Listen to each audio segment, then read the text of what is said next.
എല്ലാവർക്കും നമസ്കാരം. അപ്പോൾ ഇന്ന് നമ്മളൊരു ചോദ്യപേപ്പർ വിശകലനം ചെയ്യാൻ പോവുകയാണ്. അതിലെ ഇംഗ്ലീഷ്, മാത്സ് എന്നീ പറയുന്ന രണ്ട് ഭാഗങ്ങളാണ് നമ്മൾ നോക്കുന്നത്. അപ്പോൾ കഴിഞ്ഞ മെയ് 4-ാം തീയതി ഒരു LD ലെവൽ പരീക്ഷ നടന്നിട്ടുണ്ടായിരുന്നു.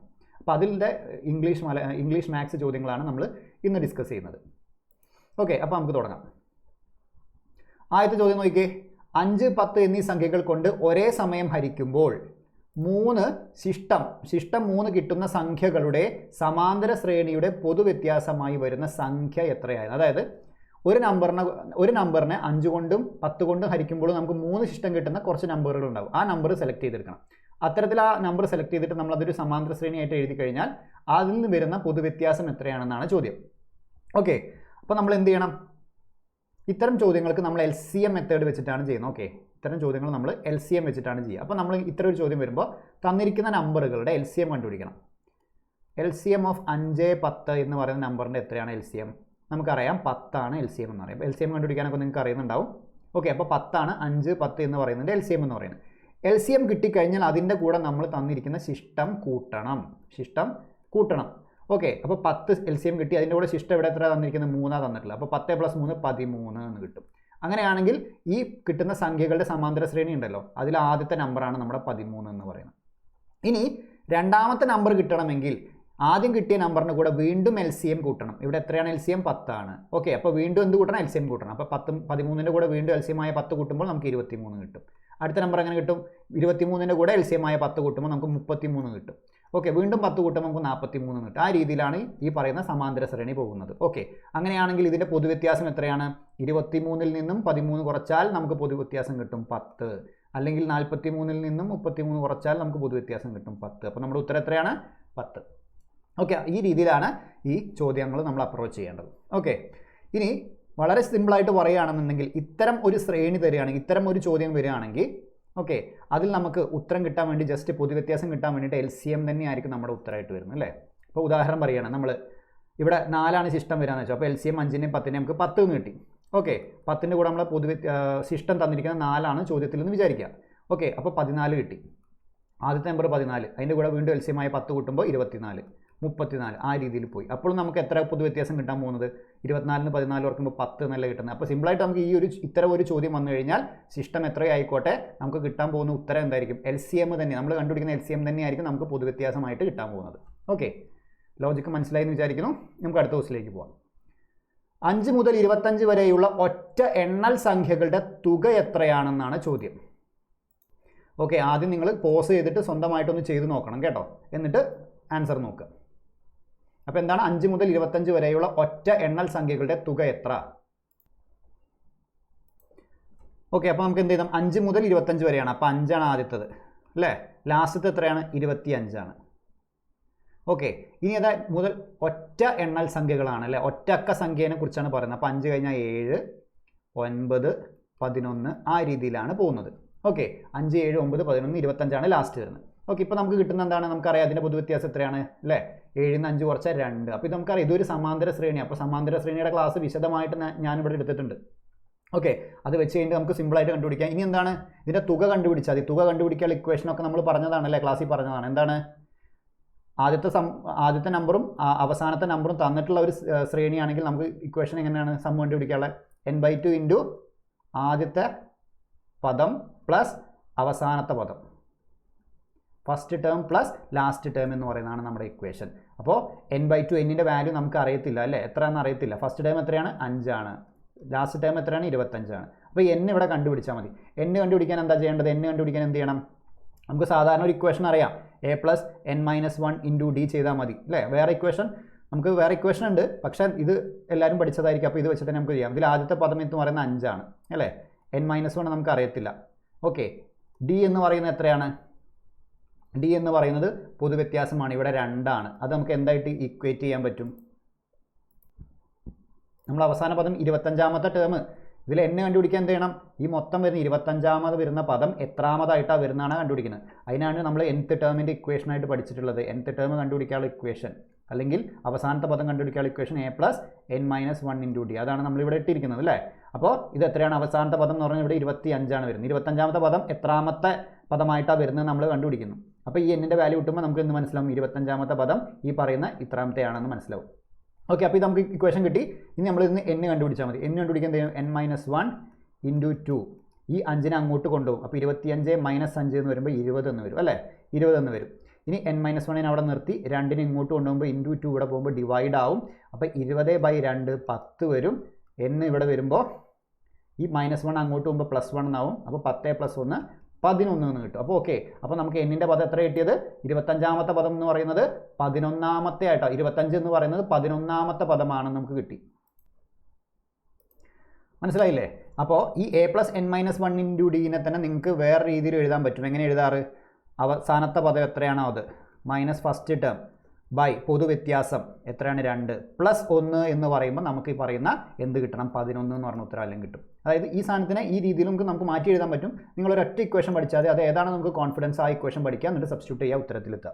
ഓക്കെ, അപ്പോൾ നമുക്ക് n-ൻ്റെ വാല്യൂ എത്ര കിട്ടി? 11 കിട്ടി. അപ്പോൾ ഇവിടെ ഇട്ട് n കൊടുക്കാം. ഈ n-ൻ്റെ ഭാഗത്ത് 11 എന്ന് കൊടുക്കുക. അപ്പോൾ 11/2 ഇൻറ്റു എത്രയാണ്? 5 + 25 നമുക്ക് 30 എന്ന് കിട്ടി അല്ലേ? 30നെ നമുക്ക് 2 കൊണ്ട് ഇവിടെ വെട്ടിക്കൂടെ? അപ്പോൾ 15 വരില്ലേ? അപ്പോൾ അവസാനം നമുക്ക് 15 × 11 ആണ് എത്ര വരുന്നത്? 15 × 11 എന്ന് പറയുമ്പോൾ 165 എന്ന് വരും അല്ലേ? 165 നമുക്ക് വരും. ഓക്കെ, അപ്പോൾ ഉത്തരം ഇവിടെ ഉണ്ടോ? എ ആണ് നമ്മുടെ ഉത്തരം, 165. ക്ലിയർ ആയിട്ട് മനസ്സിലായെന്ന് വിചാരിക്കുന്നു. മനസ്സിലാവാത്തവർ ഞാൻ എന്ത് ചെയ്തിട്ടുണ്ട്? ഈ പറയുന്ന സമാന്തര ശ്രേണിയുടെ ക്ലാസ് ഇട്ടിട്ടുണ്ട്, അതൊന്ന് പോയിട്ട് കാണും. ഓക്കെ, അടുത്ത ചോദ്യത്തിലേക്ക് കിടക്കാം.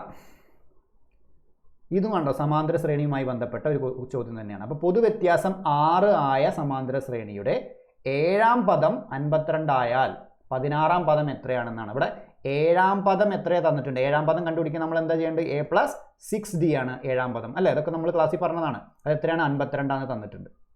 ഓക്കെ, ഈ തന്നിരിക്കുന്ന പൊതുവ്യത്യാസം 6 ആണ് തന്നിട്ടില്ലേ? അപ്പോൾ ഈ d-ൻ്റെ വാല്യൂ തന്നിട്ടുണ്ട്. അപ്പോൾ a+6 × 6 എന്ന് പറയുമ്പോൾ 36. അപ്പോൾ നമുക്ക് 52 എന്ന് കിട്ടി അല്ലേ? അപ്പോൾ a എന്താണ്? 52 - 36 എന്ന് കിട്ടും അല്ലേ? a എന്ന് പറയുന്നത് 52 - 36 എന്ന് കിട്ടും. അപ്പോൾ 52 - 36 എന്ന് പറയുമ്പോൾ എത്രയാണ്? നമുക്ക് 16 എന്ന് കിട്ടും. 16 എന്ന് കിട്ടും. അപ്പോൾ a-ൻ്റെ വാല്യൂ നമുക്ക് കിട്ടിക്കഴിഞ്ഞു അല്ലേ? ഇനി എന്താ കണ്ടുപിടിക്കേണ്ടത്? അങ്ങനെയാണെങ്കിൽ 16ാം പദം എത്രയാണെന്ന് ചോദിക്കുക. 16ാം പദം എന്ന് പറയുമ്പോൾ നമ്മൾ a+15d ആണ് ചെയ്യേണ്ടത് അല്ലേ? അതെങ്ങനെയാണ് വരുന്നതെന്നൊക്കെ നമ്മൾ കണ്ടുപിടിച്ചിട്ടുണ്ടല്ലേ? എങ്ങനെയാണ് വരുന്നത്? a+n-1 × d ആണ്. അപ്പോൾ നമുക്ക് കണ്ടുപിടിക്കേണ്ടത് 16ാം പദം ആകുമ്പോൾ 16 - 1 × d ആണ്. അങ്ങനെയാണ് എന്ത് വരുന്നത്? 15d നമ്മൾ ഡയറക്റ്റ് ഇവിടെ എഴുതിയിരിക്കുന്നത് അല്ലേ? അപ്പോൾ a+15d എത്രയാണെന്ന് കണ്ടുപിടിക്കേണ്ടത്. ഇതിൽ നമുക്ക് എന്തറിയാം? a-ൻ്റെ വാല്യൂ അറിയാം, 16 എന്നറിയാം അല്ലേ? d-ൻ്റെ വാല്യൂ എത്ര അറിയാം? d-ൻ്റെ വാല്യൂ നമുക്ക് ഓൾറെഡി ക്വസ്റ്റ്യൻ തന്നിട്ടുണ്ട്, 6 തന്നിട്ടുണ്ട് അല്ലേ? അപ്പോൾ എങ്ങനെ വരിക? 16 + 15 × 6 എന്ന് വരും. ഓക്കെ, 16 + 15 × 6 എന്ന് വരും. അത് എത്രയാണ് വരിക?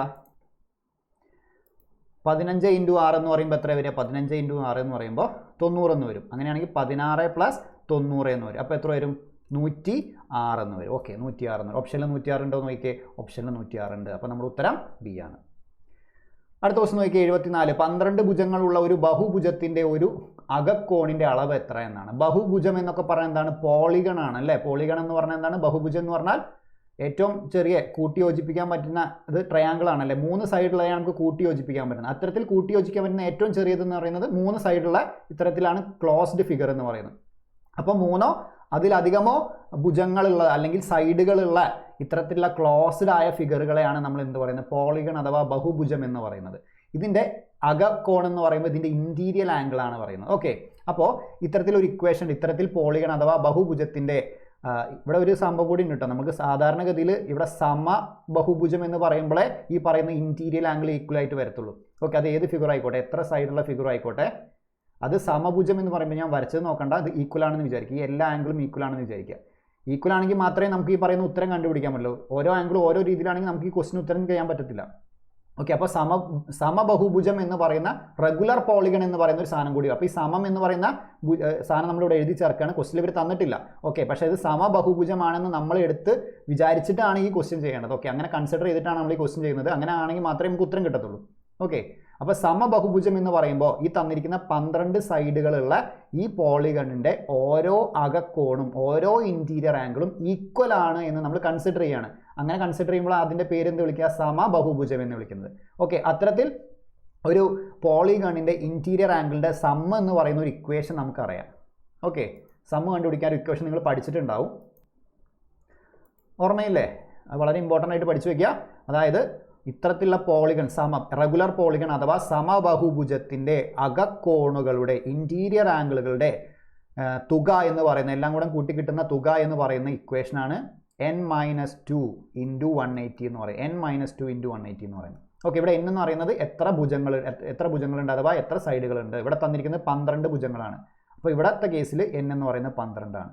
12 - 2 ഇൻറ്റു 180 എന്ന് പറയും. ഓക്കെ, 12 - 2 എന്ന് പറഞ്ഞാൽ 10 എന്ന് കിട്ടി. അപ്പോൾ 10 ഇൻറ്റു 180 1800. ഇതാണ് ടോട്ടൽ കിട്ടിയ നമ്മളെ ഇൻറ്റീരിയർ ആംഗിൾ. അതായത് ഈ 12 സൈഡുകളുള്ള സമബഹുഭുജത്തിൻ്റെ അകക്കോണുകളുടെ ടോട്ടൽ അളവ് എന്ന് പറയുന്നത് 1800 ഡിഗ്രിയാണ്. അങ്ങനെയാണെങ്കിൽ ഒരു അകക്കോണിൻ്റെ അളവ് എത്രയാണ്? ഒരകക്കോണിൻ്റെ അളവ് കിട്ടാൻ എന്ത് ചെയ്താൽ മതി? ടോട്ടൽ നമുക്ക് 1800 എന്ന് കിട്ടി അല്ലേ? അത് മൊത്തം എത്ര ആംഗിളുകൾ ഉണ്ടാവും? 12 ഭുജങ്ങളാണ്. അപ്പോൾ 12 ആംഗിളുകളാണ് ഉണ്ടാവുക അല്ലേ? അപ്പോൾ 12നെ കൊണ്ട് ഡിവൈഡ് ചെയ്താൽ മതി അല്ലേ? 1800/12 എന്ന് ചെയ്യുമ്പോൾ നമുക്ക് ഉത്തരം കിട്ടും അല്ലേ? 1800/12 12 പ്രാവശ്യം പോയി 60 വന്നു. 12 ഇൻറ്റു 5 60, ബാക്കി ഒരു പൂജ്യം കൂടെ. അപ്പോൾ നമ്മൾ ഉത്തരം എന്ന് പറയുന്നത് 150 ഡിഗ്രി എന്ന് വരും. ഓക്കെ, ഒരു അകക്കോണിൻ്റെ അളവ് എന്ന് പറയുന്നത് നമുക്ക് എന്ത് വന്നു? 150 ഡിഗ്രി എന്ന് ഉത്തരം കിട്ടും. ഓക്കെ, ക്ലിയർ ആയെന്ന് വിചാരിക്കുന്നു. അടുത്ത ചോദ്യം നോക്കിയേ. ഒരു കോണ് 45 ഡിഗ്രി ആയ ഒരു മട്ടത്രികോണത്തിൻ്റെ ലംബവശത്തിൻ്റെ നീളം 8 സെൻറ്റിമീറ്റർ ആയാൽ അതിൻ്റെ കർണത്തിൻ്റെ നീളം എത്രയാണെന്നാൽ? ഒരു മട്ടത്രികോണം എന്നൊക്കെ പറഞ്ഞാൽ എന്താണ്? റൈറ്റ് ആംഗിൾഡ് ട്രയാങ്കിൾ ആണല്ലേ? റൈറ്റ് ആംഗിൾഡ് ട്രയാങ്കിൾ, അതായത് ഒരു ആംഗിൾ 90 ഡിഗ്രി വരുന്ന ത്രികോണത്തിനെയാണ് നമ്മൾ മട്ടത്രികോണം എന്ന് പറയുന്നത്. അതിൻ്റെ ഇതെന്താണ്? പാദം എന്ന് പറയും. ഈ ഭാഗത്തിനെ നമ്മൾ നിലത്ത് നിൽക്കുന്ന ഈ ഭാഗത്തിനെ പാദം എന്ന് പറയും. ഇവിടെ നിൽക്കുന്ന ഈ ഒരു ഭാഗത്തിനെ എന്ത് പറയും? ലംബം എന്ന് പറയും. ഓക്കെ, ഇതിനെന്താ പറയുക? കർണം എന്ന് പറയും അല്ലേ? കർണത്തിൻ്റെ നീളമാണ് ചോദിച്ചിട്ടുള്ളത്. ഇതിൻ്റെ നീളം കണ്ടെത്താനാണ് ചോദിച്ചിട്ടുള്ളത്. ഓക്കെ, അപ്പോൾ ഇത്തരം ആംഗിളുകൾ ഒരു കോൺ എത്ര തന്നിട്ടുണ്ട്? 45. ഒരു കോണ് 45 ഡിഗ്രിയാണ് തന്നിട്ടുണ്ട്. ഇത് 90 നമ്മൾ ഓൾറെഡി പറഞ്ഞു, കാരണം ക്വസ്റ്റ്യനിൽ മട്ടത്രികോണ തന്നിട്ടുണ്ട് അല്ലേ? 90 ഡിഗ്രിയാണ്. ഇത് 45 ആണെങ്കിൽ പിന്നെ ഇത് എത്രയായിരിക്കും? നമുക്കറിയാം, ഒരു ത്രികോണത്തിൻ്റെ 3 ആംഗിളുകളും കൂടെ കൂട്ടിക്കഴിഞ്ഞാൽ നമുക്ക് എത്ര കിട്ടണം? 180 ഡിഗ്രി എന്ന് കിട്ടണ്ടേ? ഇത് 90 ആണെങ്കിൽ ഇത് രണ്ടും കൂടെ കൂട്ടിയ 90 എന്ന് കിട്ടണ്ടേ? ഇത് 45 ആണെങ്കിൽ അപ്പോൾ ഇത് എത്ര ആയിരിക്കണം? ഇത് 45 ആയിരിക്കണം അല്ലേ? 90 + 45 + 45 ആകും നമുക്ക് 180 കിട്ടും. കാരണം ഒരു ത്രികോണത്തിൻ്റെ 3 ആംഗിളുകളും കൂട്ടിക്കഴിഞ്ഞാൽ നമുക്ക് 180 ഡിഗ്രി എന്ന് കിട്ടണം. ഓക്കെ, അപ്പോൾ ഇത് നമുക്ക് എന്ത് മനസ്സിലായി? 45 എന്ന് മനസ്സിലായി. ഓക്കെ, അപ്പോൾ 2 ആംഗിൾസ് ഈക്വൽ ആയിട്ടുള്ള ട്രയാങ്കിളിനെ നമ്മൾ എന്താ പറയുന്നത്? ഐസോസ്ലെസ് ട്രയാങ്കിൾ എന്നല്ലേ പറയുന്നത്? ഐസോസ്ലെസ് ട്രയാങ്കിൾ എന്നാണ് നമ്മൾ പറയാറ്. അല്ലെങ്കിൽ നമ്മൾ എന്ത് പറയും? സമപാർശ്വ മട്ടത്രികോണം എന്ന് പറയും അല്ലേ? സമപാർശ്വ ത്രികോണം അല്ലെങ്കിൽ സമപാർശ്വ മട്ടത്രികോണം അഥവാ ഐസോസ്ലെസ് റൈറ്റ് ട്രയാങ്കിൾ എന്നാണ് പറയുക അല്ലേ? 2 ആംഗിളുകൾ ഈക്വൽ എന്ന് പറഞ്ഞു കഴിഞ്ഞാൽ 2 സൈഡുകൾ ഈക്വൽ. അതായത് ഇവിടെ 45 ഡിഗ്രിക്ക് ഓപ്പോസിറ്റുള്ള ഈ ആംഗിളും ഇവിടെ 45 ഡിഗ്രിക്കുള്ള ഈ ഓപ്പോസിറ്റുള്ള ഈ സൈഡും ഈക്വൽ ആയിരിക്കും അല്ലേ? 2 ആംഗിൾസ് ഈക്വൽ ആണെന്ന് പറഞ്ഞാൽ 45 ഡിഗ്രിക്ക് ഓപ്പോസിറ്റുള്ള ഈ ഒരു സൈഡും ഈ 45 ഡിഗ്രിക്ക് ഓപ്പോസിറ്റുള്ള ഈ ഒരു സൈഡും തമ്മിൽ ഈക്വൽ ആയിരിക്കും. അപ്പോൾ നമുക്ക് എന്ത് പറയാൻ പറ്റും? ഒരു ട്രയാങ്കിളിൻ്റെ ഒരു വശത്തിൻ്റെ 2 ആംഗിൾസ് ഈക്വൽ ആയി കഴിഞ്ഞാൽ, അല്ലെങ്കിൽ ഒരു ട്രയാങ്കിളിൻ്റെ 2 വശങ്ങൾ ഈക്വൽ ആയി കഴിഞ്ഞാൽ നമുക്ക് അത്തരം ട്രയാങ്കിൾസിന് എന്ത് വിളിക്കാം? സമപാർശ്വ മട്ടത്രികോണം അഥവാ ഐസോസ്ലെസ് റൈറ്റ് ആംഗിൾഡ് ട്രയാങ്കിൾ എന്ന് വിളിക്കാൻ പറ്റും. ഇതൊക്കെ നിങ്ങൾ പഠിച്ചിട്ടുണ്ടാവും. ഓക്കെ, അത്തരം ട്രയാങ്കിളുകൾക്ക് നമ്മളൊരു റേഷ്യോ പറയാറുണ്ട് അല്ലേ? അതായത് 45 ഡിഗ്രിയാണ് ഇവിടെ അല്ലേ? പിന്നെ ഒരു 45 ഡിഗ്രിയും കൂടെ ഉണ്ട്. പിന്നെ ഉള്ളത് ഒരു 90 ഡിഗ്രി. എങ്ങനെയാണ് 3 ഡിഗ്രി എന്ന് പറയുന്നത്? 3 ആംഗിൾസ് ഉള്ളത്. ഓക്കെ, അപ്പോൾ ഇത് നമ്മൾ റേഷ്യോ ആയിട്ട് എഴുതാറുണ്ട്. ഇതിൻ്റെ ഓപ്പോസിറ്റുള്ള സൈഡിനെ നമ്മൾ 1 എന്ന് കൊടുക്കും. ഇതിൻ്റെ ഓപ്പോസിറ്റുള്ള സൈഡിന് 1 എന്ന് കൊടുക്കും. കാരണം എന്താണ്? 45 ഡിഗ്രിക്ക് ഓപ്പോസിറ്റുള്ള 2 ആംഗിൾസും ഈക്വൽ ആണെന്ന് നമുക്കറിയാം അല്ലേ? 45 ഡിഗ്രിക്ക് ഓപ്പോസിറ്റുള്ള 2 സൈഡുകളും ഈക്വൽ ആണെന്ന് ഞാൻ ഓൾറെഡി ഇവിടെ പറഞ്ഞു. അങ്ങനെയാണെങ്കിൽ ഇത് 1 ആണെങ്കിൽ ഈ 45 ഓപ്പോസിറ്റുള്ള ആംഗിളും എന്തായിരിക്കും? 1 ആയിരിക്കും. ഓക്കെ, പിന്നെ ഇത് രണ്ടും 1 ആണെങ്കിൽ ഇത് √2 ആയിരിക്കണം അല്ലേ? നമ്മൾ പഠിച്ചിട്ടുണ്ട്. അങ്ങനെയാണ് നമ്മൾ ഈ പറയുന്ന ഹൈപ്പോട്ടന്യൂസ് അഥവാ കർണം കണ്ടുപിടിക്കുന്നത് എങ്ങനെയാണ്?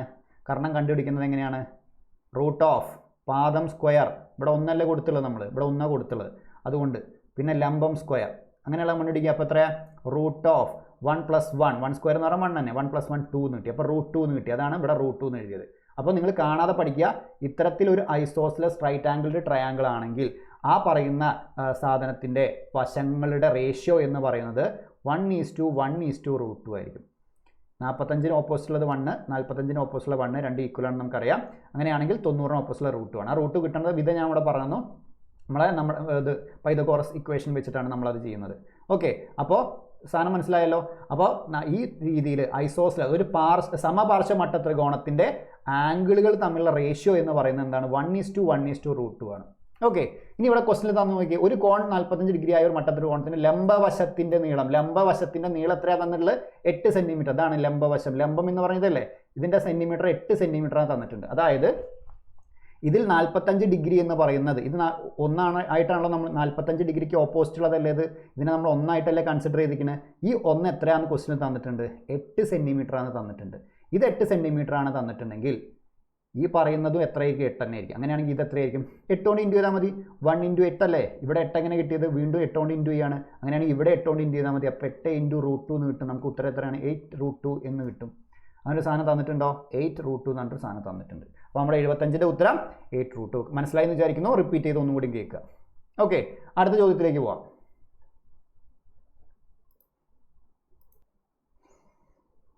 അടുത്തെന്താണ്? ഒരു വൃത്തത്തിൻ്റെ വ്യാസത്തിൻ്റെ ഒരറ്റം 1,4 തന്നിട്ടുണ്ട്. വൃത്തകേന്ദ്രം 3-4 തന്നിട്ടുണ്ട്. എങ്കിൽ വ്യാസത്തിൻ്റെ മറ്റേ അറ്റത്തിൻ്റെ സൂചക സംഖ്യകൾ ഏവാന്നാണ്. ഓക്കെ, ക്വസ്റ്റ്യൻ വായിക്കുമ്പോൾ കൺഫ്യൂഷൻ വരാൻ ചാൻസ് ഉണ്ട്. പക്ഷേ സംഭവം ഇത്രേ ഉള്ളൂ. അതായത് വൃത്തത്തിൻ്റെ ഇതാണ് ഒരു വൃത്തം അല്ല, ഇതൊരു വൃത്തമാണെന്ന് വിചാരിക്കുക. ഇത് ഇതിൻ്റെ മിഡിൽ പോയിൻ്റാണ്, ഇത് ഇതിൻ്റെ ഡയമീറ്ററാണ്. അപ്പോൾ വ്യാസത്തിൻ്റെ ഒരറ്റം എന്ന് പറയുന്നത് ഇതെന്ന് പറയുന്നത് 1,4 തന്നിട്ടുണ്ട് അല്ലേ. എക്സ് ആക്സിസിലുള്ള പോയിൻ്റ് 1, വൈ ആക്സിസിലുള്ളത് 4 തന്നിട്ടുണ്ട്. ഓക്കെ, വൃത്തകേന്ദ്രം എന്ന് പറയുന്നത് മിഡ് പോയിൻ്റ് എന്ന് പറയുന്നത് 3-4 തന്നിട്ടുണ്ട്. എങ്കിൽ ഈ വ്യാസത്തിൻ്റെ മറ്റേ അറ്റം എന്ന് പറയുന്നത് എത്രയാണ്? ഇത് എത്രയാണെന്നാണ് ചോദ്യം. ഓക്കെ, സാധാരണ നമ്മൾ പഠിച്ചിട്ടുണ്ട്. ഇതൊരു ലൈനാണെങ്കിൽ ഈ ലൈനിൻ്റെ 2 പോയിന്റുകൾ തന്നിട്ടുണ്ട്. ഇത് x1, ഇത് x2 ആണെങ്കിൽ ഇതെന്ന് പറയുന്നത് എത്രയാണ്? ഇത് y1, y2 ആണെങ്കിൽ ഓക്കെ, ഇവിടെ എഴുതിയൊന്ന് മാറിപ്പോയതാണ്. അങ്ങനെ എക്സ് ആക്സിസും വൈ ആക്സിസും ആണ് അല്ലേ. എക്സ് ആക്സിസും വൈ ആക്സിസ് ആണ്. അപ്പോൾ ഇവിടുത്തെ എക്സ് ആക്സിസ് എന്ന് പറഞ്ഞാൽ x1, ഇവിടുത്തെ വൈ ആക്സിസ് എന്ന് പറഞ്ഞാൽ y1. ഇവിടുത്തെ എന്താണ്? ഇവിടുത്തെ ഈ പോയിന്റിൻ്റെ എക്സ് ആക്സിസ് എന്ന് പറയുന്നത് x2 ആയിട്ടാണ് ഈ എടുത്തിട്ടുള്ളത്. അങ്ങനെയാണെങ്കിൽ വൈ ആക്സിസ് എന്ന് പറയുന്നത് y2 ആണ്. അപ്പോൾ x1 y1 ആണ് ഈ പോയിന്റ്, ഇത് x2 y2 ആണ് എന്ന പോയിന്റ്. അങ്ങനെയാണെങ്കിൽ ഇതിൻ്റെ മിഡ് പോയിന്റ് എന്ന് ഇങ്ങനെ നമുക്ക് കിട്ടാനുള്ള ഇക്വേഷൻ എന്താണ്? എക്സ് ആക്സിസ് കിട്ടുക. ഈ മിഡ് പോയിന്റിലെ എക്സ് ആക്സിസിൻ്റെ പോയിന്റ് എത്രയാണെന്ന് വെച്ചാൽ x1, ഇവിടുത്തെ x1 ഇവിടുത്തെ x ഉം കൂടെ കൂട്ടുക. x1 + x2 / 2 എന്ന് പറയുന്നതാണ് ഇവിടുത്തെ x എന്ന് പറയുന്ന പോയിന്റ്. y എങ്ങനെ കണ്ടുപിടിക്കുക? ഈ y1 + ഈ y2, y1 + y2 / 2. ഓക്കെ, ഇങ്ങനെ കിട്ടിക്കഴിഞ്ഞാൽ നമുക്ക് ഇതിൻ്റെ മിഡ് പോയിന്റ് കിട്ടും. അപ്പോൾ ഇതാണ് നമ്മുടെ ഇക്വേഷൻ എന്ന് പറയുന്നത്. അപ്പോൾ മനസ്സിലാക്കണം, ഇവിടെ എന്താണ്? ഇവിടെ തന്നിട്ടുണ്ട്, ഇവിടുത്തെ ഒരു പോയിന്റ് തന്നിട്ടുണ്ട്, ഇവിടുത്തെ മിഡ് പോയിന്റ് തന്നിട്ടുണ്ട്. ഇത് കണ്ടുപിടിക്കണം അല്ലേ. അതായത് നമുക്ക് കണ്ടുപിടിക്കേണ്ടതാണ് x1 ഉം y1 ഉം തന്നിട്ടുണ്ട്. ഇവിടെ എന്താ കണ്ടുപിടിക്കേണ്ടത്? x2 y2 നമ്മൾ കണ്ടുപിടിക്കണം. ഓക്കെ, x2 y2 നമ്മൾ കണ്ടുപിടിക്കണം. അപ്പോൾ നമുക്കറിയാം ഇവിടുത്തെ ഈ പോയിന്റിൻ്റെ ആദ്യത്തെ സംഭവം കണ്ടുപിടിക്കാൻ വേണ്ടിയിട്ട് എന്താ നമുക്ക് ഇക്വേഷൻ അറിയാം? x1 + x2/2 എന്ന് പറയുന്നതാണ് മിഡിൽ പോയിന്റ് എന്ന് പറയുന്നത്. ഓക്കെ, x1 അതായത് x1 ഇവിടെ എത്രയാണ്? 1 ആണ്. x2 അതുപോലെ തന്നെ എഴുതി. /2 = നമുക്ക് കിട്ടേണ്ടത് എന്താണ്? ഈ മിഡ് പോയിന്റിൻ്റെ x ആണ്. മിഡ് പോയിന്റ് x ഇവിടെ തന്നിട്ടില്ലേ? 3 എന്ന് തന്നിട്ടില്ലേ? = 3 എന്ന് കൊടുത്താൽ മതി. ഓക്കെ, അങ്ങനെയാണ് നമുക്ക് എന്ത് കിട്ടി? ഈ 2നെ ഇങ്ങോട്ട് ക്രോസ് ചെയ്യാം നമുക്ക്. അപ്പോൾ 1 + x2 = 6 എന്ന് കിട്ടും. അങ്ങനെയാണെങ്കിൽ x2 എന്താണ്?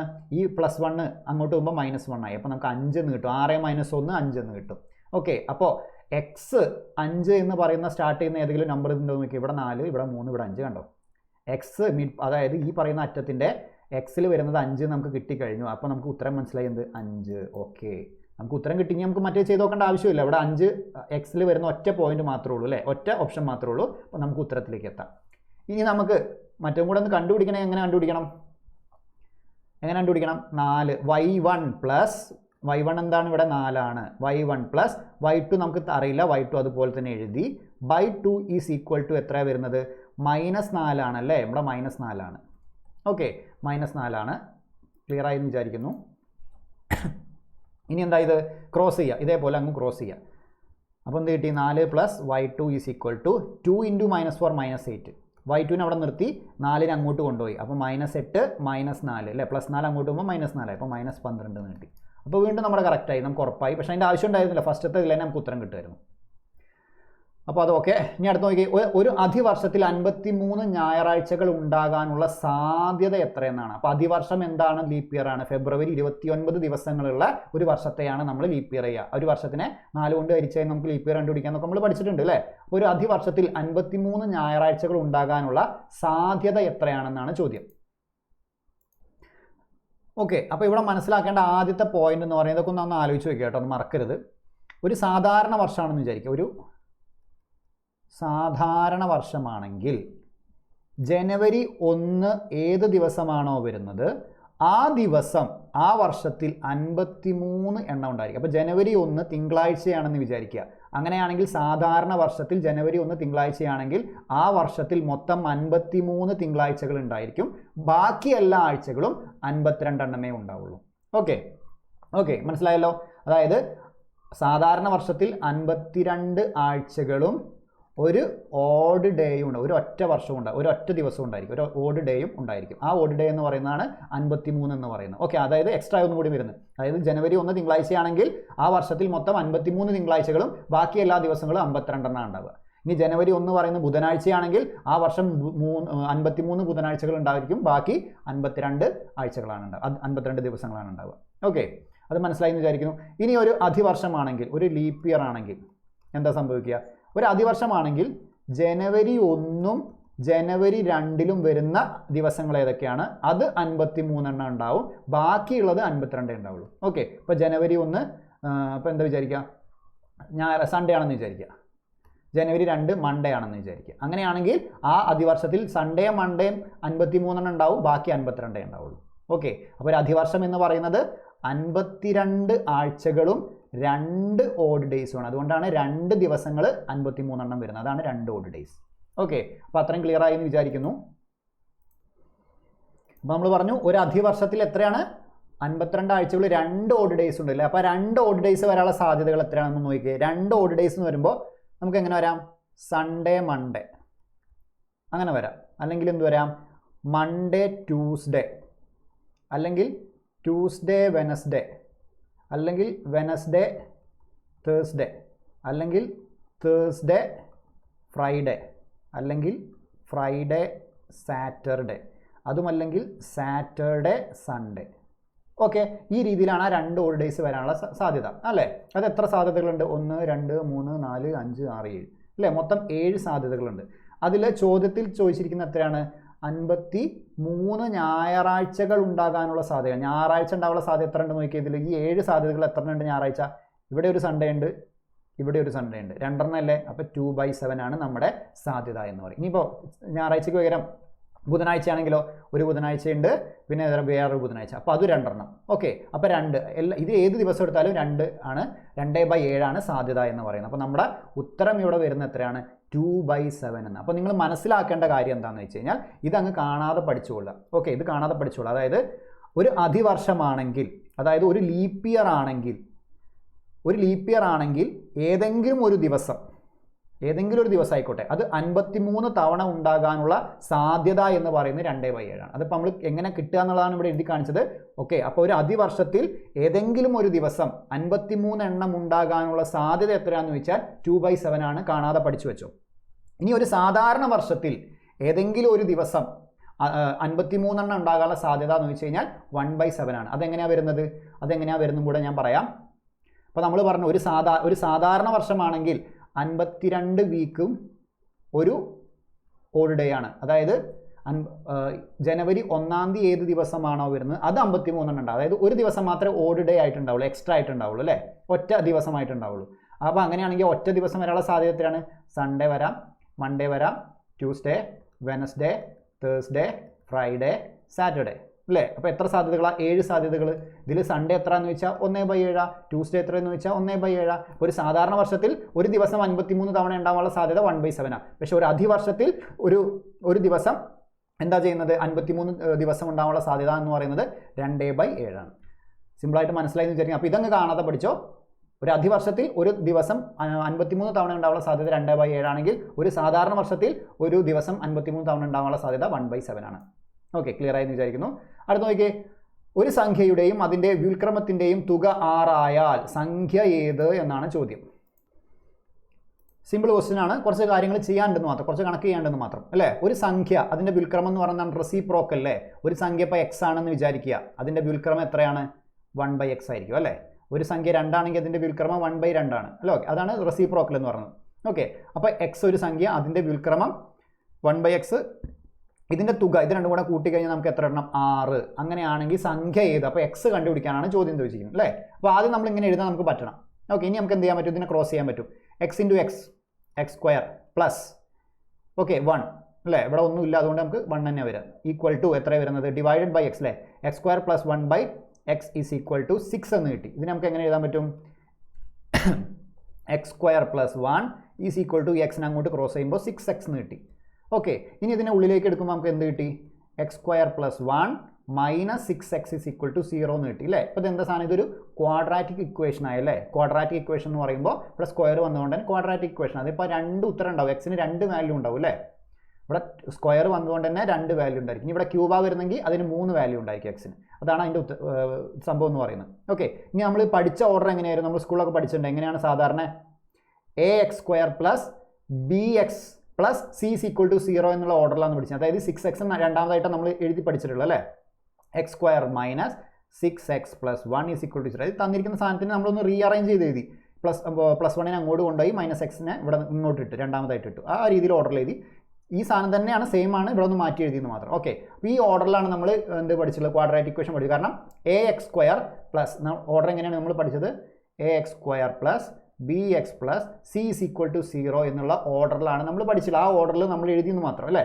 ആദ്യം എക്സിന് ഒരു സ്ക്വയർ എഴുതി, പിന്നെ എക്സിൻ്റെ കോഫിഷ്യൻ്റ് ആയിട്ടുള്ള ടേം എഴുതി, പിന്നെ കോൺസ്റ്റൻറ്റിന് എഴുതി. ആ രീതിയിലാണ് നമ്മൾ പഠിച്ചിട്ടുള്ളത്. ഇതിൽ എ എന്ന് പറയുന്നത് എന്താണ്? ഈ പറയുന്ന എക്സ് സ്ക്വയറിൻ്റെ കൂടെയുള്ള ആളാണ്. ഇവിടെ എക്സ് സ്ക്വയറിൻ്റെ കൂടെ ഒന്നുമില്ലല്ലോ. അപ്പോൾ 1 എന്ന് പറയുന്നതാണ് എ എന്ന് പറയുന്നത് അല്ലേ. ഇവിടെ നോക്കിയേ, ബി എന്ന് പറയുന്നത് എന്താണ്? എക്സിൻ്റെ കൂടെയുള്ള ആളല്ലേ ബി എന്ന് പറയുന്നത്. എക്സിൻ്റെ കൂടെ ഉള്ളത് ആരാ അവിടെ? 6. വെറും 6 അല്ല, -6 ആണ്. അപ്പോൾ -6 ആണ്. ഓക്കെ, ഇനി സി എന്ന് പറയുന്നതാണ് കോൺസ്റ്റൻ്റ് ആയി നിൽക്കുന്നത്. സിൻ്റെ കൂടെ ആരാണ്? സിൻ്റെ കൂടെ പറഞ്ഞാൽ സി ആ ഭാഗത്തുള്ള ആരാണോ ഒരാൾ. അവിടെ കൂടെ എക്സ് ഒന്നും ഇല്ലല്ലോ. അപ്പോൾ സി ഇവിടെ ഉള്ള ആളാരത്? ഇവിടെ ആരാളുള്ളത്? 1 ആണ്. അപ്പോൾ സി 1 ആണ്. ഓക്കെ, ഇനി നമുക്ക് ഇത് കണ്ടുപിടിക്കാം. ഇതിൻ്റെ ഉത്തരം കണ്ടുപിടിക്കാൻ വേണ്ടിയിട്ടാണ് നമ്മൾ എന്ത് ചെയ്യുന്നത്? ക്വാഡ്രാറ്റിക് ഇക്വേഷൻ സോൾവ് ചെയ്യാനുള്ള ഒരു ഫോർമുല ഉണ്ട്. അത് നിങ്ങൾ പഠിച്ചു വെക്കണം. എന്താണ്? -b plus or minus root of b square minus 4ac/2a എന്നുള്ള ഇക്വേഷൻ നിങ്ങൾ കാണാതെ പഠിച്ചേ പറ്റൂ. ഓക്കെ, അല്ലാത്ത മെത്തേഡുകളുണ്ട്. പക്ഷേ ഇത്തരം ചില ക്വസ്റ്റ്യൻസ് നമുക്ക് ചെയ്യാൻ വേണ്ടിയിട്ട് ഇക്വേഷൻ തന്നെ വേണ്ടി വരും. മറ്റേത് കുറച്ചുകൂടെ കോംപ്ലിക്കേറ്റഡ്, നമുക്ക് കൂടുതൽ ടൈം കൺസ്യൂം ചെയ്യും.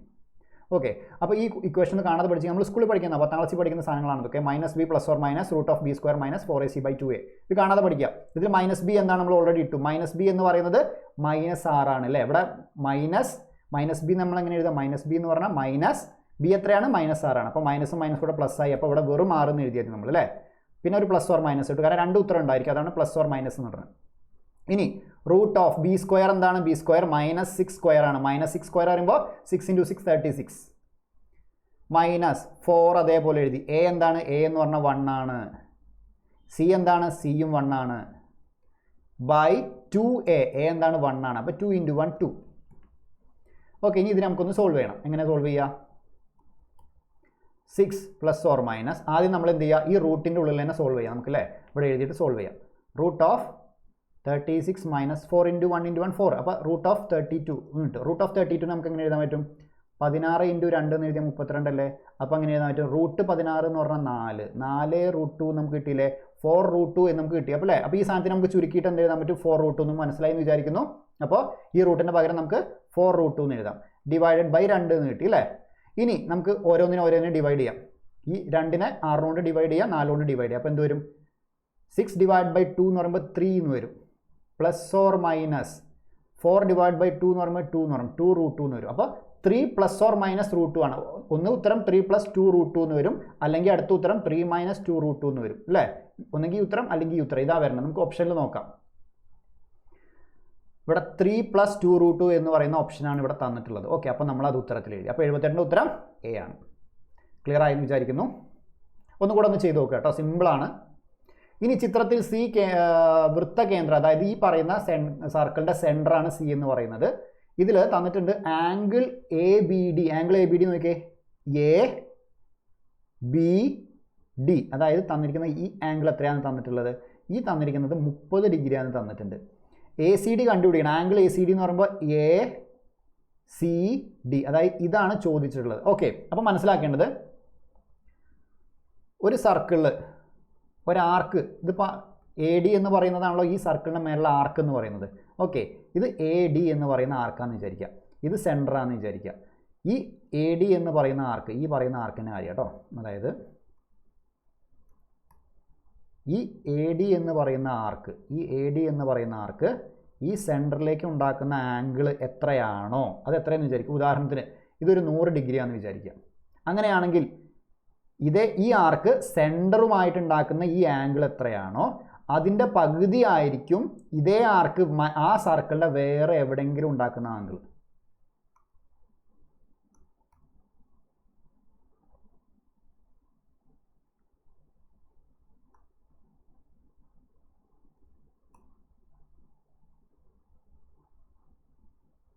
ഓക്കെ, വരച്ച് നമുക്ക് മനസ്സിലായി എന്ന് ഞാൻ വിചാരിക്കുന്നു. ഓക്കെ, അപ്പോൾ ഈ എ ഡി എന്ന് പറയുന്നത് ഇതിൻ്റെ സെൻറ്ററുമായിട്ട് ഉണ്ടാക്കിയ ആംഗിളാണ് 100 ഡിഗ്രി എന്ന് പറയുന്നത് അല്ലേ. സെൻറ്ററുമായി ഉണ്ടാക്കിയതാണ് 100 ഡിഗ്രി എന്ന് പറയുന്നത്. അതിൻ്റെ പകുതി ആയിരിക്കും ഈ പറയുന്ന അതേ ആർക്ക് ഈ സർക്കിളിൻ്റെ മറ്റെവിടെയെങ്കിലും ഉണ്ടാക്കുന്ന ആംഗിൾ എന്ന് പറയാം. അപ്പോൾ ഇത് 100 ആണെങ്കിൽ അതിൻ്റെ പകുതി 50 50 50. ഓക്കെ, അത് മനസ്സിലായി എന്ന് വിചാരിക്കുന്നു. ഓക്കെ, അങ്ങനെയാണെന്നുണ്ടെങ്കിൽ ഈ ആർക്ക് ആ സർക്കിളിലെ മറ്റെവിടെയോ ഉണ്ടാക്കിയ ആംഗിളാണ് 30 ഡിഗ്രി. അങ്ങനെയാണെങ്കിൽ അതേ ആർക്ക് അതിൻ്റെ സെൻറ്ററിൽ ഉണ്ടാക്കുന്ന ആംഗിൾ എത്രയായിരിക്കണം? ഇതിൻ്റെ ഇരട്ടി ആയിരിക്കണ്ടേ. അപ്പോൾ ഇത് 30 ആണെങ്കിൽ ഇത് 60 ആയിരിക്കണ്ടേ. അപ്പോൾ നമ്മുടെ ഉത്തരം 60 ഡിഗ്രിയാണ് വരേണ്ടത്. മനസ്സിലായി എന്ന് വിചാരിക്കുന്നു. സിമ്പിളാണ്, സിമ്പിൾ സാധനമാണ്. അപ്പോൾ 79ൻ്റെ ഉത്തരം ഏതാണ്? ബി ആണ്, 60 ഡിഗ്രിയാണ്. ഓക്കെ, ക്ലിയർ ആയെന്ന് വിചാരിക്കുന്നു.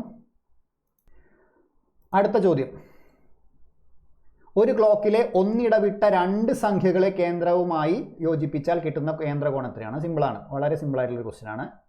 ഇത് നമ്മുടെ ക്ലോക്കാണ്. ക്ലോക്കിൽ നമ്മൾ സമയം എഴുതി അല്ലേ? 12, 1, 2, 3, 4, 5, 6, 6, 5, 4, 3, 2, 1. ഇത് നമ്മളെ ക്ലോക്കാണ്. അപ്പോൾ ഒരു ക്ലോക്കിലെ ഒന്നിടവിട്ട 2 സംഖ്യ, ഒന്നിടവിട്ടത് ഒന്നിടവിട്ട് പറഞ്ഞാൽ അപ്പോൾ 12 ആണെങ്കിൽ 12ഉം 2ഉം ഈ ഒന്നിന് ഇടവിട്ടിട്ടില്ല, ഓരോന്ന് ഇടവിട്ട് 2 നമ്പറുകൾ നമ്മൾ എടുക്കുകയാണെങ്കിൽ അത് കേന്ദ്രവുമായി യോജിപ്പിച്ചാൽ, കേന്ദ്രം എന്ന് പറഞ്ഞാൽ ഇതാണ് സെൻറ്റർ പോയിന്റ്, യോജിപ്പിച്ചാൽ കിട്ടുന്ന കേന്ദ്രകോണം എത്രയാണ്? അപ്പോൾ നമ്മൾ 1 എടുത്തു, യോജിപ്പിച്ചു, 2 വിട്ടിട്ട് 3നെ യോജിപ്പിച്ചു. അങ്ങനെയാണെങ്കിൽ കിട്ടുന്ന ഈ ആംഗിൾ എത്രയെന്നാണ് ചോദ്യം. ഓക്കെ, അപ്പോൾ നമ്മൾ പഠിച്ചിട്ടുണ്ട് എന്താണ്? ഒരു ക്ലോക്കിലെ 2 അടുത്തടുത്ത് നിൽക്കുന്ന സംഖ്യകൾ തമ്മിലുള്ള കോണളവ് എന്ന് പറയുന്നത് എത്രയാണ്? 30 ഡിഗ്രിയാണെന്ന് പഠിച്ചിട്ടുണ്ട് അല്ലേ? നമ്മൾ പഠിച്ചതാണത് അല്ലേ? ഓർമ്മയില്ലേ? അപ്പോൾ ഒരു ക്ലോക്കിലെ 2 അടുത്തടുത്ത് നിൽക്കുന്ന 2 നമ്പറുകൾ തമ്മിലുള്ള കോണളവ് 30 ഡിഗ്രിയാണ് നമ്മൾ പഠിച്ചിട്ടുണ്ട്. അതെ, അപ്പോൾ അങ്ങനെയാണെന്നുണ്ടെങ്കിൽ 1 ഇടവിട്ടെന്ന് പറയുമ്പോൾ ഇത് 30, ഇത് 30, അപ്പോൾ ടോട്ടൽ എത്രയായിരിക്കും? 60 ഡിഗ്രി ആയിരിക്കും. നമ്മുടെ ഉത്തരം എത്രയാണ്? 60 ഡിഗ്രി ആയിരിക്കും. ഓക്കെ, ക്ലിയർ ആയെന്ന് വിചാരിക്കുന്നു. ഓക്കെ, ആർക്കും ഡൗട്ടൊന്നുമില്ലല്ലോ. കാരണം എന്താണ്? നമ്മുടെ ഒരു ക്ലോക്ക് എടുത്തു കഴിഞ്ഞാൽ, ഒരു സർക്കിൾ എടുത്തു കഴിഞ്ഞാൽ അതിൻ്റെ മൊത്തം ആംഗിൾ എത്രയാണ്? ഒരു സർക്കിൾ എടുക്കുകയാണെങ്കിൽ അതിൻ്റെ മൊത്തം ആംഗിൾ എന്ന് പറയുന്നത് 360 ഡിഗ്രി അല്ലേ? ഇതിൽ എത്ര ഡിവിഷൻസ് ഉണ്ട്? 12 ഡിവിഷൻ അല്ലേ? അപ്പോൾ 360നെ 12 കൊണ്ട് ഹരിച്ചാൽ 30 ഡിഗ്രി അല്ലേ? അപ്പോൾ ഓരോ കള്ളി എന്ന് പറയുന്നത് 30 ഡിഗ്രിയാണ്. ഓരോ കള്ളി 30 ഡിഗ്രിയാണ്. അപ്പോൾ 2 കള്ളികൾ ഒരുമിച്ചാണ് ഇവിടെ ചോദിച്ചിരിക്കുന്നത്. അപ്പോൾ 60 ഡിഗ്രിയാണ്. ഓക്കെ, അപ്പോൾ എത്രയാണ് മാത്സിൽ ചോദിച്ചിരിക്കുന്നത്? അപ്പോൾ നമുക്ക് അടുത്തത് ഇംഗ്ലീഷിൻ്റെ പോർഷൻ നോക്കാം. ആദ്യത്തെ ക്വസ്റ്റ്യൻ എന്താണ്? Rewrite the following sentence using so that എന്ന് പറയുന്നതാണ്. അപ്പോൾ സോ ദാറ്റ് ആണ്. ഇവിടെ എന്താണ്? ടു എന്ന് പറയുന്നതിനെ സോ ദാറ്റ് എന്ന് വെച്ചിട്ട് റീപ്ലേസ് ചെയ്യണം. ഓക്കെ, അപ്പോൾ നിങ്ങൾ ആദ്യം മനസ്സിലാക്കേണ്ടത്, ഇതുപോലെ ടു എന്ന് വരികയാണെങ്കിൽ ഇതിൽ ഒരു സബ്ജക്റ്റാണ്. ദ ജേം എന്ന് പറയുമ്പോൾ ഇവിടെ ഒരു സബ്ജക്റ്റേ ഉള്ളൂ അല്ലേ? ഓക്കെ, അപ്പോൾ ടു എന്ന് പറഞ്ഞ സാധനത്തിൽ രണ്ടാമതായിട്ട് ഒരു സബ്ജക്റ്റ് നമ്മളിവിടെ ചേർക്കാറില്ല. അത് ഞാൻ പറയാം. രണ്ടാമതായിട്ട് മനസ്സിലാക്കുക, രണ്ടാമതായിട്ട് സബ്ജക്റ്റ് ഉണ്ടാവില്ല എന്ന് ആലോചിക്കുക. അതുപോലെ തന്നെ നോട്ട് എന്ന് പറയുന്ന സാധനവും സാധാരണഗതിയിൽ എവിടെ ഉണ്ടാവില്ല? ഈ പറയുന്ന ടൂവിൽ ഉണ്ടാവില്ല. ടു എന്ന് പറയുന്നതിൽ എന്തൊക്കെ ഉണ്ടാവില്ല? ഒരു സബ്ജക്റ്റും ഉണ്ടാവില്ല, അതേപോലെ നെഗറ്റീവ് വേർഡും ഉണ്ടാവില്ല. അതായത് നെഗറ്റീവ് വേർഡും ഉണ്ടാവില്ല എന്ന് ആലോചിച്ച് വയ്ക്കുക. ഇനി സോ ദാറ്റ് ആണെങ്കിൽ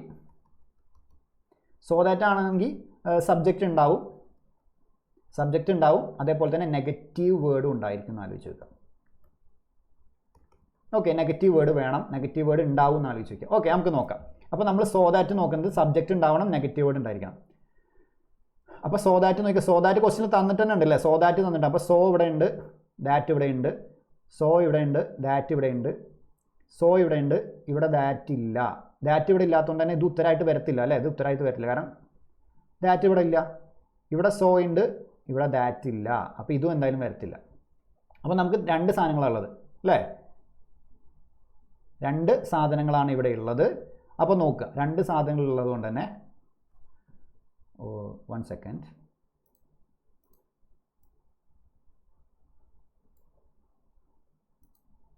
ഇവിടെയും ദാറ്റ് ഉണ്ട് അല്ലേ, സോ ഇവിടെ ഉണ്ട്, ഇവിടെ ദാറ്റ് ഉണ്ട്, ഇവിടെ സോ ഉണ്ട്, ദാറ്റ് ഉണ്ട്, സോ ഉണ്ട്, ദാറ്റ് ഉണ്ട്. അപ്പോൾ ഇതെന്തായാലും വരത്തില്ല, കാരണം ഇവിടെ ദാറ്റ് ഇല്ല, ഇവിടെ 2 ആണ് പകരം തന്നെങ്കിൽ. അപ്പോൾ ഇതെന്തായാലും വരത്തില്ല, നമുക്ക് ഉറപ്പിച്ച് പറയാം. പിന്നെ ഈ 3 എണ്ണമാണുള്ളത്. ഈ 3 എണ്ണം ആകുമ്പോൾ നമ്മൾ എങ്ങനെ നോക്കണം ഇതിനെ? പിന്നെ ഞാൻ പറഞ്ഞു നെഗറ്റീവ് വേർഡ് വേണമെന്ന് പറഞ്ഞു അല്ലേ. നെഗറ്റീവ് വേർഡ് ഉണ്ടോ എന്ന് നോക്കിയാൽ, നെഗറ്റീവ് വേർഡ് കനോട്ട് ഇവിടെ ഉണ്ട്, നോട്ട് ഉണ്ട്, കുഡ് നോട്ട് ഇവിടെ നോട്ട് ഉണ്ട്, ഇവിടെ എന്തില്ല, അതില്ല. സോ ദാറ്റ് എന്ന് പറയുമ്പോൾ അവിടെ നിർബന്ധമായിട്ട് ഒരു നെഗറ്റീവ് വേർഡ് ഉണ്ടായിരിക്കണം. അതുകൊണ്ട് ഇതും വരത്തില്ല, കാരണം ഇവിടെ നോട്ടില്ല. പിന്നെ 2 എണ്ണമാണ്, ഒന്നെങ്കിൽ ബി വരാം, ഒന്നെങ്കിൽ സി വരാം, ഒന്നെങ്കിൽ ബി വരാം, ഒന്നെങ്കിൽ സി വരാം. ഇനി നോക്കണം, the germ is so small that it cannot be seen with a naked eye, the germ is so small that it could not. അപ്പോൾ ഇവിടെ വ്യത്യാസമുള്ളത് കുഡും ക്യാനിനും മാത്രമേ ഇവിടെ ഇനി വ്യത്യാസമുള്ളൂ. അപ്പോൾ തന്നിരിക്കുന്ന നോക്കി, ദ ജേം ഈസ് എന്ന് പറയുന്നത് എന്താണ്? മറ്റെന്താണ്? പ്രസൻറ്റ് ടെൻസിലാണ് അല്ലേ. ഈസ് എന്ന് പറയുന്നത് പ്രസൻറ്റ് ടെൻസിലാണ്. പക്ഷേ ക്യാൻ എന്ന് പറയുന്നത് പ്രസൻറ്റ് ടെൻസ് ആണ്, ഓക്കെയാണ്, കുഴപ്പമില്ല. പക്ഷേ ഇവിടെ നോക്കിയേ, ഈസ് എന്ന് പറയുന്നത് പ്രസൻ്റ് ആണ്, കുഡ് എന്ന് പറയുന്നത് എന്താണ്? പാസ്റ്റിലാണ് അല്ലേ. ക്യാനിൻ്റെ പാസ്റ്റാണ് കുഡ് എന്ന് പറയുന്നത്, V2 രൂപത്തിലാണ് കൊടുത്തിട്ടുള്ളത്. ഓക്കെ, അപ്പോൾ ഇവിടെ പ്രസൻറ്റ് വരുമ്പോൾ ഇവിടെയും പ്രസൻറ്റ് വരണ്ടേ? അപ്പോൾ ഇത് ഓക്കെയാണ്. പക്ഷേ ഇവിടെ നോക്കിയാൽ ഇത് പ്രസൻറ്റ് വന്നപ്പോൾ ഇവിടെ പാസ്റ്റ് വന്നിരിക്കും. അപ്പോൾ ഇതെന്തായാലും വരത്തില്ല, ഇത് തെറ്റാണ്. അപ്പോൾ നമ്മുടെ ഉത്തരം ബി ആയിരിക്കണം. ഓക്കെ, അപ്പോൾ അതെങ്ങനെയാണ് ഉത്തരത്തിലേക്ക് എത്താമെന്ന് മനസ്സിലായല്ലോ. അപ്പോൾ the germ is so small that it cannot be seen with a naked I. പിന്നെ ഞാൻ സബ്ജക്റ്റ് വേണമെന്ന് പറയാൻ കാരണം, ഇവിടെ നോക്കിയേ, the germ is so small that it എന്ന് പറഞ്ഞ വാക്ക് കണ്ടോ അവിടെ. ഇറ്റ് എന്ന് പറയുന്ന ഒരു സബ്ജക്റ്റാണ്, അത് വീണ്ടും ഇവിടെ കൊടുത്തിട്ടുണ്ട്, അതാണ് സബ്ജക്റ്റ് വേണമെന്ന് പറഞ്ഞത്. പക്ഷേ നിങ്ങൾ ഈ ടു എന്ന് പറഞ്ഞ സാധനത്തിൽ നോക്കിയേ, ഇവിടെ സബ്ജക്റ്റ് ഉണ്ടാവില്ല. കാരണം നോക്കിയേ, the germ is too small to be seen with a naked eye. ഇവിടെ ഇറ്റ് എന്ന് പറയുന്ന വാക്ക് പിന്നെ വന്നിട്ടില്ലല്ലോ, അതാണ് രണ്ടാമത് ഇവിടെ സബ്ജക്റ്റ് കൊടുത്തിട്ടില്ല എന്ന് ഞാൻ പറഞ്ഞത്. അതുപോലെ തന്നെ ഒരു നെഗറ്റീവ് വേർഡും ഇവിടെ വേണ്ട ആവശ്യമില്ല എന്ന്. അപ്പം മനസ്സിലാക്കുക, ഇനിയിപ്പോൾ വേണമെങ്കിൽ ക്വസ്റ്റ്യൻ തിരിച്ചു തരാം. ടു വെച്ചിട്ടാണ് ക്വസ്റ്റ്യൻ വരുന്നതെങ്കിൽ ആ രീതിയിലോ അല്ലേ. ഇപ്പോൾ ടു എന്നാണെങ്കിൽ സബ്ജക്റ്റ് ഉണ്ടാവില്ല, ഇവിടെ ഒരു സബ്ജക്റ്റ് ഉണ്ടാവില്ല, അതുപോലെ തന്നെ നെഗറ്റീവ് വേർഡിൻ്റെ ആവശ്യമില്ല. സോ ദാറ്റ് ആണെങ്കിൽ ഇവിടെ ഒരു സബ്ജക്റ്റ് വേണം, അതാണ് ഇറ്റ് എന്ന് പറയുന്നത്. ഇറ്റ് എന്നുള്ള രണ്ടാമത് വന്നത് ഇവിടെ സബ്ജക്റ്റ് വേണ്ടത് കൊണ്ടാണ്. പിന്നെ നെഗറ്റീവ് വേർഡ് നിർബന്ധമാണ്, ഇവിടെ നെഗറ്റീവ് വേർഡ് ഇല്ലാത്തതുകൊണ്ടാണ് നമ്മളിത് ഒഴിവാക്കിയത്. ഇവിടെ നെഗറ്റീവ് വേർഡ് നിർബന്ധമാണ്. പിന്നെ ടെൻസ് കൂടെ നോക്കുക, ഇവിടെ പ്രസൻറ്റ് ആണെങ്കിൽ ആ സെൻറ്റൻസ് മൊത്തം പ്രസൻറ്റ് ആയിരിക്കണം. ഇവിടെ പക്ഷേ ഓക്കെയാണ്, പക്ഷേ ഇവിടെ എന്തൊന്നും ഇവിടെ പ്രസൻറ്റ് ഇവിടെ പാസ്റ്റ് വന്നു, അതുകൊണ്ടാണ് അത് വരാത്തത്. ക്ലിയർ ആയി എന്ന് വിചാരിക്കുന്നു. രണ്ടാമത്തത്, find the word equivalent to a feeling of shyness or embarrassment that stops you from doing or saying what you really want. നമുക്ക് എന്താണോ ശരിക്കും വേണ്ടതെന്ന് നമുക്ക് എന്ത് ചെയ്യാൻ പറ്റും? ഒരു നാണക്കേട് കൊണ്ടോ അല്ലെങ്കിൽ ഒരു മടി കൊണ്ടോ നമുക്ക് പറയാൻ പറ്റാതെ ഇരിക്കുന്ന ഒരു ഫീലിംഗ് ആണ്. നമുക്ക് എന്തോ പറയണമെന്നുണ്ട്, എന്തോ ചെയ്യണമെന്നുണ്ട്, പക്ഷെ ഒരു നാണക്കേട് കൊണ്ടോ അല്ലെങ്കിൽ ഒരു മടി കൊണ്ടോ നമുക്കത് ചെയ്യാൻ പറ്റാത്ത ഫീലിങ്ങിന് എന്താ പറയാമെന്ന് പറയാം. നമ്മൾ പറയാറുണ്ടല്ലോ, ഒരു ഇൻഹിബിഷൻ ഉണ്ട്, എനിക്കത് തുടങ്ങി കിട്ടാനൊരു ഇൻഹിബിഷൻ ഉണ്ട് എന്നൊക്കെ നമ്മൾ പറയാറുണ്ട്. അതിൻ്റെ ഉത്തരം വരുന്നത് ഇൻഹിബിഷൻ എന്നാണ് അല്ലേ. മിസറബിൾ എന്നൊക്കെ പറഞ്ഞാൽ ദയനീയം അല്ലെങ്കിൽ ദുഃഖം എന്നൊക്കെയാണ് പറയുക. പെസിമിസം എന്ന് പറഞ്ഞാൽ ഒപ്റ്റിമിസത്തിൻ്റെ ഓപ്പോസിറ്റ് നമ്മൾ പറയും അല്ലേ. ശുഭാപ്തി വിശ്വാസം ഇല്ലായ്മയെക്കുറിച്ച് പറയും. അഗ്രസീവ്നെസ് എന്ന് പറയുന്നത് കുറച്ചും കൂടി ഒരു ആക്രമണോത്സുകത എന്നൊക്കെ പറയുന്ന രീതിയിൽ കുറച്ചും കൂടി അഗ്രസീവ് ആണെന്നൊക്കെ പറയുന്നതാണത്. അപ്പോൾ ഇൻഹിബിഷനാണ് ഒരു സാധനം തുടങ്ങി കിട്ടാൻ നമുക്കൊരു ഭയങ്കര ബുദ്ധിമുട്ടാണ്, ഒരു മടിയൊക്കെയാണ് പറയുന്നതാണ് നമ്മൾ ഇൻഹിബിഷൻ എന്ന് പറയുന്നത്. അപ്പോൾ 82ൻ്റെ ഉത്തരം എ ആണ്. അടുത്ത് നോക്കിയാൽ fill in the blanks in the given below sentence. നമ്മൾ പഠിച്ചതാണല്ലേ, നമ്മൾ കൺകോഡിൽ വിശദമായിട്ട് പഠിച്ചതാണ്. കോഡാണ് നമ്മുടെ കോഡ് എന്താണ്? Note for PS. ഓക്കെ, മനസ്സിലാവാത്തവർ PS, നോട്ട് ഫോർ PS, മനസ്സിലാവാത്തവർ ക്ലാസ് പോയി കാണാം. ഞാൻ വിശദമായിട്ട് പഠിച്ചിട്ടുണ്ട്. ഇതേ കോഡ് വെച്ച് തന്നെ നമ്മുടെ കഴിഞ്ഞ ഡിഗ്രി പ്രിലിംസിൽ ഒരു ചോദ്യം വന്നിട്ടുണ്ട്. അപ്പോൾ ഇതേ കോഡ് കൊണ്ട് നമുക്ക് വളരെ വളരെ ഉപകാരപ്പെടുന്ന ഒരു കോഡാണെന്ന് നമുക്ക് മനസ്സിലാക്കാം. ഇതിലും ചോദിച്ചു, ഡിഗ്രി പ്രിലിംസിലും ചോദിച്ചു. അപ്പോൾ റിപ്പീറ്റ് ചെയ്യുന്ന ഒരു ഭാഗമാണ് ഈ നോട്ട് ഫോർ PSൻ്റെ കോഡ് എന്ന് പറയുന്നത് അല്ലേ. അത് ഡീറ്റെയിൽ ആയിട്ട് ക്ലാസ് ഞാൻ ചെയ്തിട്ടുണ്ട്, കൺകോഡിൻ്റെ ക്ലാസ് പോയി കാണാം. ഓക്കെ, അപ്പോൾ നോട്ട് ഫോർ PSലെ ആദ്യത്തെ സാധനമാണ് നമ്മുടെ നെയ്തർ ഓഫ് എന്ന് പറയുന്നത് അല്ലേ. നെയ്തർ ഓഫ് ആണ് ഇവിടെ തന്നിട്ടുള്ളത്, നെയ്തർ ഓഫ്. ഓക്കെ, അപ്പോൾ എന്താണ് ഈ പറയുന്ന സാധനങ്ങൾ വരികയാണെങ്കിൽ അതിൻ്റെ കൂടെ എന്താണ്? P എന്ന് പറയുന്നത് സിംഗുലർ ആണല്ലേ, സിംഗുലർ. P എന്ന് പറയുന്നത് പ്ലൂറലും മറ്റേത് സിംഗുലർ അല്ലേ. അപ്പോൾ P എന്ന് പറയുന്നത്, അപ്പോൾ നോട്ട് ഫോർ PS ആണ്. ഇത്തരം വാക്കുകൾ വരുമ്പോൾ അതിൻ്റെ കൂടെ പ്ലൂറൽ സബ്ജക്റ്റും സിംഗുലർ വെർബും, പ്ലൂറൽ സബ്ജക്റ്റും സിംഗുലർ വെർബും. പ്ലൂറൽ സബ്ജക്റ്റിൽ എവിടെ തന്നുള്ളത്? സബ്ജക്റ്റ് പ്ലൂറലാണ്, ദം എന്ന് പറയുന്ന ഒന്നിൽ കൂടുതലുണ്ട്. അപ്പോൾ പ്ലൂറൽ സബ്ജക്റ്റാണ്. അപ്പോൾ നെയ്തർ ഓഫ് വന്നു, പ്ലൂറൽ സബ്ജക്റ്റ് വന്നു. അങ്ങനെയാണെങ്കിൽ സിംഗുലർ വെർബ് വരണം. സിംഗുലർ വെർബ് ഏതാണ്? ഇത് സിംഗുലർ അല്ല, ഇവിടെ ഓക്കെയാണ്. പക്ഷെ നമുക്ക് ഹാസ് ലവ് എന്ന് പറയത്തില്ല അല്ലേ, ലൗഡ് എന്നാ പറയുക. അപ്പോൾ ഇത് തെറ്റാണ്. പിന്നെ ലവ്സ് ആണ്. അപ്പോൾ സിംഗുലർ സബ്ജക്റ്റ് എന്ന് പറയുന്നത്, സിംഗുലർ എന്ന് പറയുമ്പോൾ ഡസ് രൂപമല്ലേ. ഡസ് എന്ന് പറയുമ്പോൾ ES ചേർത്ത് വരുന്നതാണ് സിംഗുലർ, S ചേർത്ത് വരുന്നതാണ് എന്ത്? സിംഗുലർ എന്ന്. അപ്പോൾ S ചേർത്ത് വരുന്ന രൂപം ഏതാണ്? അതാണ് സിംഗുലർ. ഇത് പ്ലൂറൽ രൂപമാണ്, അത് വരത്തില്ല. അപ്പോൾ നമ്മുടെ ഉത്തരം D ആണ്. അപ്പോൾ neither of them loves me എന്നാണ്. ഓക്കെ, അപ്പോൾ സിംഗുലർ സബ്ജക്റ്റ് വരണം. അപ്പോൾ എസ് ചേർന്ന് വരുന്ന വെർബാണ് സിംഗുലർ വെർബ് എന്ന് പറയുന്നത്. ഓക്കെ, അപ്പോൾ പ്ലൂറൽ സബ്ജക്റ്റ് സിംഗുലർ വെർബാണ് ഇവിടെ വരേണ്ടത്. അടുത്ത നോക്കിയാൽ change into indirect speech. Alas my uncle met with an accident he said. അപ്പോൾ നമ്മൾ ഡീറ്റെയിൽ ആയിട്ട് ഇതിൻ്റെ ക്ലാസ് ചെയ്തതാണ് അല്ലേ. നമ്മൾ ഓപ്ഷൻ നോക്കിയിട്ടാണ് ഉത്തരത്തിലേക്ക് എത്തുന്നത് അല്ലേ. അപ്പോൾ അലാസ് എന്ന് പറയുന്ന വാക്ക് നമ്മൾ ഒഴിവാക്കണം. അത് രണ്ടാമത് നമ്മൾ റിപ്പോർട്ട് ചെയ്യുമ്പോൾ വരത്തില്ല, ഇൻഡയറക്റ്റ് ചെയ്യുമ്പോൾ വരത്തില്ല. അലാസ് ഉള്ള വാക്ക് ഇവിടെ ഉണ്ട്, അപ്പോൾ ഇത് ഉത്തരമായിട്ട് വരത്തില്ല. ഇവിടെ നോക്കി, ഇവിടെ അലാസ് ഉണ്ട്, അപ്പോൾ ഇത് ഉത്തരമായിട്ട് വരത്തില്ല. അപ്പോൾ നമുക്ക് രണ്ട് ഓപ്ഷൻ ഓൾറെഡി പോയി. ഇനി ഇത് മാത്രം നോക്കിയത് ബിയും സിയും നോക്കിയാൽ മതി. ഇനി ദാറ്റ് വെച്ചിട്ടാണ് ഇവിടെ കണക്ട് ചെയ്തിരിക്കുന്നത്. ഹീ സെഡ്, ഇത് രണ്ട് വാക്കല്ലേ. അപ്പോൾ my uncle met with an accident എന്ന് പറയുന്ന ഒന്നും ഹീ സെഡ് പറയുന്നത് വേഗം. അപ്പോൾ ഈ രണ്ട് സാധനത്തിനെ നമ്മൾ ദാറ്റ് എന്ന് വെച്ച കണക്റ്റിംഗ് വേർഡ് വെച്ചിട്ടാണ് ജോയിൻ ചെയ്യുന്നത്. ഓക്കെ, ഓപ്ഷൻ പ്രകാരമാണ് കേട്ടോ പറയുന്നത്. ശരിക്കും നമ്മൾ എക്സ്ക്ലെയിംഡ് എന്നൊക്കെയാണ് പറയാറ്. ഓക്കെ, അപ്പോൾ ഇത് പറയുന്നത് എന്താണെന്ന് വെച്ച് കഴിഞ്ഞാൽ ഇവിടെ കണക്റ്റിംഗ് വേർഡ് ദാറ്റ് തന്നെയാണ് കേട്ടോ. കണക്റ്റിംഗ് വേർഡ് ദാറ്റാണ് ഉപയോഗിച്ചിട്ടുള്ളത്. പക്ഷേ ഈ ഹീ സെഡ് എന്ന് പറയുന്നതിനെ my uncle met with an accident എന്ന് പറഞ്ഞ ആ മറ്റൊരു ഭാഗത്തിനെ ദാറ്റ് വെച്ച് നമ്മൾ ഇവിടെ കണക്ട് ചെയ്യാണ് അല്ലേ. അപ്പോൾ എങ്ങനെ കണക്ട് ചെയ്യുന്ന നോക്കി, he told his uncle that എന്നാണ്. പക്ഷേ he said, he cried out that അല്ലേ. ഈ ഭാഗം കഴിഞ്ഞിട്ട് ഇതിൻ്റെ മുന്നേ ആയിട്ട് ഇവിടെ ഒരു ദാറ്റ് വരണം ശരിക്കും അല്ലേ. അപ്പോൾ ഹീ ക്രൈഡ് ഔട്ട് എന്ന് പറയാം. അപ്പോൾ സെഡ് എന്നുള്ളവിടെ ക്രൈഡ് ഔട്ടായി.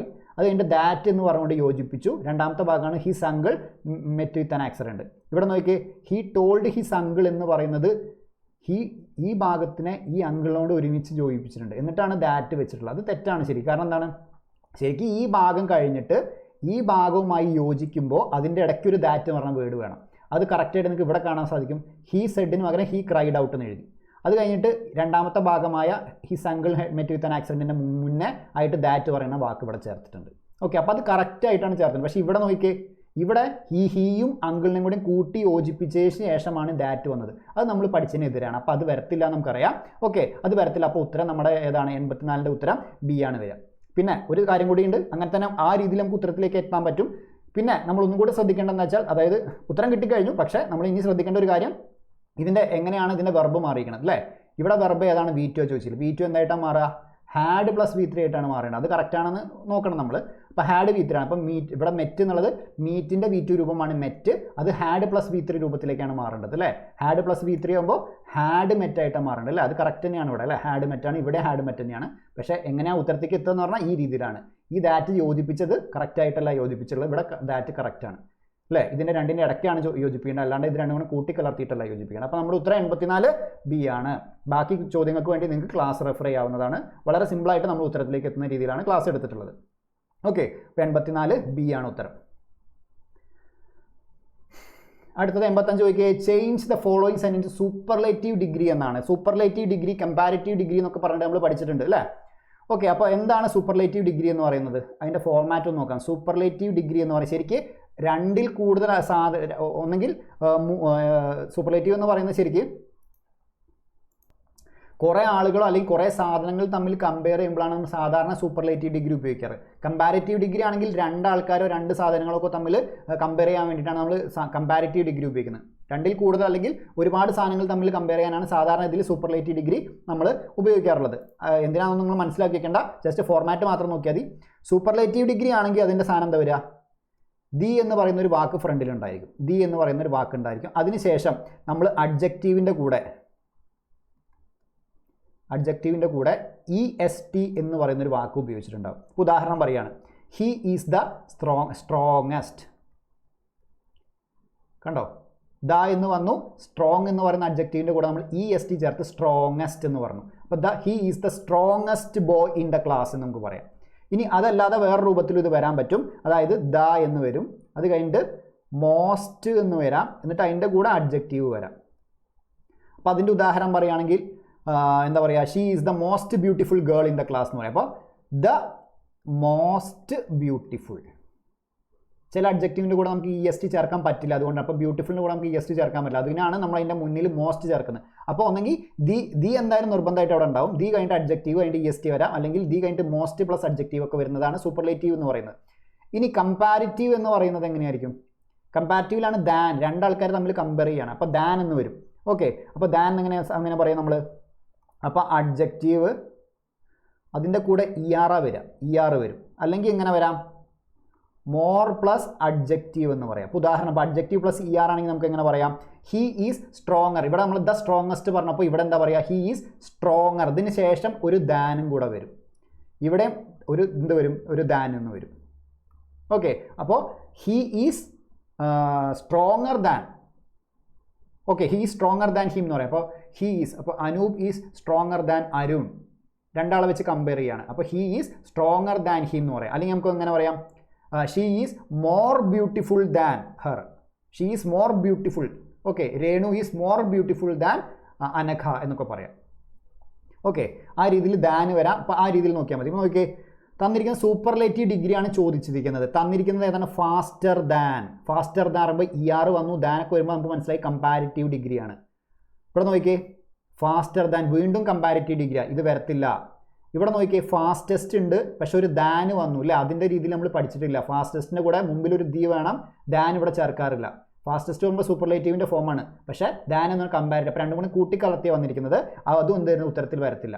അടുത്ത് നോക്കിയേ, ലൈറ്റ് ട്രാവൽസ് ദ ഫാസ്റ്റസ്റ്റ്, ദായും വന്നു, അഡ്ജക്റ്റീവിൻ്റെ കൂടെ EST വന്നു, ഇതൊക്കെ കറക്റ്റായിട്ടുള്ള രൂപമാണ്.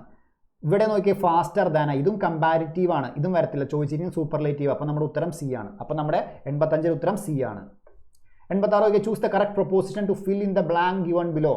The burglar jumped dash the compound wall എന്നാണ് പറഞ്ഞിരിക്കുന്നത് അല്ലേ. അപ്പോൾ ജസ്റ്റ് അർത്ഥം മനസ്സിലാക്കിയിട്ട് നമ്മൾ ആർട്ടിക്കിൾ ഇവിടെ ചേർത്ത് കൊടുക്കുക, ഉത്തരത്തിലേക്ക് എത്തുക. അപ്പോൾ അർത്ഥം മനസ്സിലാക്കിക്കൊണ്ട് നമുക്ക് ഇവിടെ പ്രൊപ്പോസിഷൻ ചേർത്ത് കൊടുക്കാം. അത് ബർഗ്ലർ, അതായത് കവർച്ചക്കാരൻ വാളിൻ്റെ മുകളിലൂടെ ചാടി എന്നാണ് പറഞ്ഞത് അല്ലേ. ബർഗ്ലർ ജംപ്ഡ്, അതിൻ്റെ മുകളിലൂടെ ചാടിപ്പോയി, അതായത് ഒരു ഭാഗത്തു നിന്ന് ഇപ്പുറത്തു നിന്ന് അപ്പുറത്തേക്ക് മതിൽ ചാടിപ്പോയി എന്നാണ് പറയുന്നത് അല്ലേ. അങ്ങനെ പറയുമ്പോൾ നമുക്ക് അർത്ഥം എന്ന് വരിക, ജംപ്ഡ് അറ്റ് ദ കോമ്പൗണ്ട് എന്ന് പറയില്ല, ഇന്ന് ബൈ എന്ന് പറയില്ല, നമുക്ക് വായിക്കുമ്പോൾ തന്നെ മനസ്സിലാവും, ഓവർ, അതിൻ്റെ മുകളിലൂടെ അപ്പുറത്തോട്ട് ചാടിപ്പോയി. The burglar jumped over the compound wall എന്ന രീതിയിലാണ് നമ്മൾ ഇത് പറയാണ്ട്. ഓക്കെ, അപ്പോൾ ആ ഒരു അർത്ഥം വെച്ചിട്ടാണ് നമ്മൾ ഓവറിലേക്ക് എത്തുന്നത്. അടുത്ത ക്വസ്റ്റ്യൻ നോക്കിയേ, find out the meaning of the idiom tie yourself up in knots. Tie yourself up in knots എന്നാണ് പറയുന്നത്. ഓക്കെ, അപ്പോൾ ഇത് വളരെ എപ്പോഴും ചോദിക്കുന്ന ഒരു ഇഡിയം തന്നെയാണ്. അപ്പോൾ ഇഡിയം നന്നായിട്ട് പഠിച്ചു വയ്ക്കുക. അപ്പോൾ tie yourself up in knots എന്ന് പറഞ്ഞു കഴിഞ്ഞാൽ നമ്മളെ തന്നെ എന്തോ ഒരു ആശയക്കുഴപ്പത്തിലാക്കുന്ന ഒരു അവസ്ഥയാണ്. അതായത് ആശയക്കുഴപ്പത്തിലാകുകയും എന്തെങ്കിലും കാര്യം നമുക്ക് വ്യക്തമായി വിശദീകരിക്കാൻ കഴിയാതിരിക്കുകയും ചെയ്യുമ്പോഴാണ്, അതായത് കൺഫ്യൂസ്ഡ് ആയിരിക്കുക, അല്ലെങ്കിൽ എന്തെങ്കിലും അണ്ടർ പ്രഷറിലിരിക്കുക, അല്ലെങ്കിൽ നമ്മൾ ഭയങ്കര ആങ്ഷ്യസ് ആയിട്ടിരിക്കുക. അതുകൊണ്ട് ചില കാര്യങ്ങൾ നമുക്ക് എന്ത് ചെയ്യാൻ പറ്റുക, തുറന്നങ്ങോട്ട് പറയാൻ, വിശദീകരിക്കാൻ കഴിയാത്തൊരവസ്ഥ, നമ്മൾ കൺഫ്യൂസ്ഡ് ആയിട്ട് ആശയക്കുഴപ്പത്തിലായിരിക്കുന്ന അവസ്ഥയാണ് പറയുന്നത്. അപ്പോൾ becomes very confused when you are trying to explain something. ആ കൺഫ്യൂഷൻ കൊണ്ട് നമുക്കത് ശരിയാക്കാൻ, നമുക്കത് പറയാൻ സാധിക്കുന്നില്ലാത്തൊരവസ്ഥയാണ് നമ്മൾ tie yourself up in knots എന്ന് പറയുന്നത്. ഓക്കെ, അപ്പോൾ ഇഡിയംസ് വളരെ ഇമ്പോർട്ടൻ്റ് ആയിട്ട് പഠിച്ചു വയ്ക്കുക. അടുത്തത് complete the following sentence using suitable articles ആണ്. അപ്പോൾ ആർട്ടിക്കിൾസിൻ്റെ ക്ലാസ് നമ്മൾ ചെയ്തതാണ്. ഇവിടെ എന്താണ്, on dash way we saw dash one eyed beggar എന്നാണ് പറഞ്ഞിരിക്കുന്നത്. ഓക്കെ, അപ്പോൾ ഇവിടെ നമുക്കറിയാം, നമ്മൾ സാധാരണ പറയുന്നത് ഓൺ ദ വേ എന്ന് പറയുകയാണ്. അപ്പോൾ ആ രീതിയിൽ തന്നെ നമുക്കത് കിട്ടാൻ പറ്റും. ഇവിടെ നമുക്കത് സിമ്പിളായിട്ട് കിട്ടാൻ പറ്റും, കാരണം ഓൺ ദി വേ നമ്മൾ ഇടയ്ക്കിടയ്ക്ക് പറയുന്നത്, എവിടെ എത്തി നോക്കുമ്പോൾ ഓൺ ദി വേ നമ്മൾ പറയാറുണ്ട്. അതായത് ഇവിടെ പറയുന്ന ഒരു പെർട്ടിക്കുലർ വേ ആണ്. അതായത് ഇപ്പോൾ ഞാൻ ഇവിടുന്ന് ഇപ്പോൾ ഒരു സ്ഥലത്ത് നിന്ന് ഒരാൾ എയിൽ നിന്ന് ബിയിലേക്ക് പോവുക, അപ്പോൾ അതിനൊരു വഴി മാത്രമേ ഉള്ളൂ. ആ വഴിയിലൂടെ സഞ്ചരിക്കുകയാണെങ്കിൽ അതൊരു ഡെഫിനിറ്റ് ആയിട്ടുള്ള വഴിയാണ്, നമുക്ക് അറിയുന്ന ഒരു വഴിയാണ് അല്ലേ. പറഞ്ഞാൽ മറ്റൊരാൾക്ക് മനസ്സിലാവുന്ന വഴിയാണെങ്കിൽ നമുക്ക് എന്താ പറയാം, ദ വേ, നമുക്ക് പെർട്ടിക്കുലർ ആയിട്ട് അറിയാം, അല്ലെങ്കിൽ ഡെഫിനിറ്റ് ആയിട്ട് ആ വഴി തന്നെയാണെന്ന് അറിയാം. അല്ലെങ്കിൽ പല വഴിയുണ്ട്, നമുക്ക് അറിയാത്ത ഏതെങ്കിലും വഴി കൂടെ പോകുമ്പോൾ നമുക്ക് ദി എന്ന് പറയാൻ നമുക്ക് സാധിക്കാറില്ല. പക്ഷേ ഈ ക്വസ്റ്റ്യനിൽ ഓൺ ദ വേ വി, അതായത് നമ്മൾ ആ പോകുന്ന വഴിയെ കുറിച്ചാണ് പറയുന്നത് അല്ലേ. ആ പോകുന്ന വഴിയെ കുറിച്ച് പറയുന്നത് കൊണ്ട് തന്നെ ഡെഫിനിറ്റ് ആയിട്ടുള്ള ആർട്ടിക്കിളായ ദി എന്ന് പറയുന്ന ആർട്ടിക്കിൾ നമുക്ക് ഉപയോഗിക്കാം. അല്ലെങ്കിൽ നമുക്ക് ഓൺ ദ വേ നമ്മൾ പറഞ്ഞ് ശീലിച്ചത് കൊണ്ട് തന്നെ നമുക്ക് ആ രീതിയിൽ ഇവിടെ ഉപയോഗിക്കാൻ നമുക്ക് പറ്റും ഈ ഒരു ക്വസ്റ്റ്യൻ ആകുമ്പോൾ. അപ്പോൾ on the way we saw dash one ഐഡ് beggar എന്നാണ്. അപ്പോൾ ദ എന്നുള്ള ഓപ്ഷൻ 2 വരുന്നുണ്ട് അല്ലേ. അപ്പോൾ ഒന്നെങ്കിൽ ആന് വരണം, ഇപ്പോൾ ഇവിടെ ആന് വരെങ്കിൽ എ എന്ന് വരണം. ഇവിടെ 1 എന്നാണ് വരുന്നത് അല്ലേ. 1 എന്ന് പറയുമ്പോൾ സാധാരണ ഓ എന്ന് പറയുമ്പോൾ നമ്മൾ ഇതിനെ മലയാളീകരിക്കണം എന്ന് ഞാൻ ക്ലാസ്സിൽ പറഞ്ഞിട്ടുണ്ട് അല്ലേ. മലയാളീകരിക്കുമ്പോൾ നമ്മൾ ഇതിനെ എങ്ങനെ എഴുതാം, 1 വാ എഴുതാം. വാ എന്ന് പറയുന്നത് വ്യഞ്ജന ശബ്ദമാണ്. വ്യഞ്ജന ശബ്ദമായതുകൊണ്ട് തന്നെ നമ്മൾ എവിടെ ഉപയോഗിക്കേണ്ടത് എ എന്ന് പറയുന്ന ആർട്ടിക്കിളാണ്. ഓക്കെ, സ്വരാക്ഷര ശബ്ദമാവുമ്പോഴാണ് നമ്മൾ എന്ത് ചെയ്യേണ്ടത്, നമ്മളവിടെ ഈ പറയുന്ന ആൻ ഉപയോഗിക്കേണ്ടത്. വ്യഞ്ജന ശബ്ദമായതുകൊണ്ട് തന്നെ നമ്മളിവിടെ എന്ത് ചെയ്യണം, ഈ പറയുന്ന എ ആണ്. അപ്പോൾ on the way we so A one ഐഡ് beggar എന്നാണ്. അപ്പോൾ ഉത്തരം എന്താണ്, നമ്മുടെ ബി ആണ്. അപ്പോൾ 88ൻ്റെ ഉത്തരം ബി ആണ്. ക്ലിയർ ആയി എന്ന് വിചാരിക്കുന്നു. അടുത്ത നോക്കിയാൽ what is the expansion and meaning of the abbreviation given below. AM നമുക്കറിയാലോ, AM നമ്മൾ എപ്പോഴും പഠിക്കുന്നതാണ്. AM-ഉം PM ഒക്കെ നമ്മൾ പഠിക്കുന്നതാണ്. ആൻറ്റി മെറീഡിയം എന്നാണ്, ആൻറ്റി മെറീഡിയം. അപ്പോൾ 2 ആൻറ്റി മെറീഡിയം ഇവിടെ തന്നിട്ടുണ്ട്. പിന്നെ AM നമുക്കറിയാം ആഫ്റ്റർനൂൺ അല്ലല്ലോ, ഉച്ചയ്ക്ക് മുന്നേ ആണല്ലോ, മിഡ് ഡേക്ക് മുന്നേ ആണല്ലോ. അപ്പോൾ ബിഫോർ മിഡ് ഡേ ആണ് വരേണ്ടത്. ഓക്കെ, അപ്പോൾ PM എന്താണ്, പോസ്റ്റ് മെറീഡിയം ആണ് അല്ലേ. PM എന്ന് പറയുന്നത് പോസ്റ്റ് മെറീഡിയം ആണ്, അല്ലെങ്കിൽ നമുക്ക് എന്താ പറയാം, പോസ്റ്റ് മിഡ് ഡേ അല്ലെങ്കിൽ ആഫ്റ്റർ മിഡ് ഡേ എന്നൊക്കെ പറയാം ഇത് PM എന്ന് പറയുന്നത്.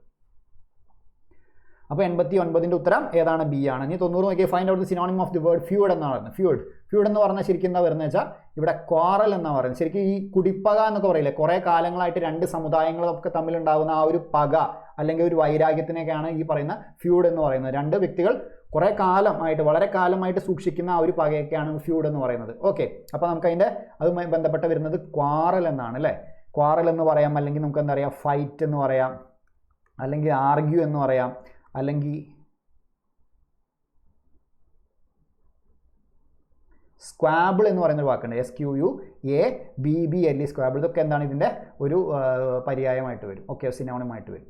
ഓക്കെ, അപ്പോൾ ഇതാണ് ഉത്തരം വരുന്നത്. ഇഗ്നോറൻ്റ് എന്ന് പറഞ്ഞാൽ നമ്മൾ ഒരു കാര്യം അറിവില്ലാത്ത കാര്യത്തിനെയാണ് നമ്മൾ പറയുന്നത്. ഒരു കാര്യത്തെക്കുറിച്ച് നമുക്ക് അറിവില്ലെങ്കിൽ ഞാൻ ഇഗ്നോറൻ്റ് ആണെന്നൊക്കെ നമുക്ക് പറയാം. ഓക്കെ, അപ്പോൾ അതാണ് ഇത്രയും ചോദ്യങ്ങളാണ് വന്നിട്ടുള്ളത്. അപ്പോൾ ഇംഗ്ലീഷ് നമ്മൾ മാത്സ് നമ്മൾ ഡീറ്റെയിൽ ആയിട്ട് ഡിസ്കസ് ചെയ്തിട്ടുണ്ട്. അപ്പോൾ നിങ്ങൾക്ക് എല്ലാവർക്കും മനസ്സിലായി എന്ന് വിചാരിക്കുന്നു. ഓക്കെ, അപ്പോൾ നിങ്ങളുടെ അഭിപ്രായങ്ങൾ അറിയിക്കുക. അപ്പോൾ കൂടുതൽ ക്ലാസ്സുകളുമായിട്ട് നമുക്ക് വേഗം തന്നെ കാണാം. ഓക്കെ, അപ്പോൾ എല്ലാവർക്കും താങ്ക് യു.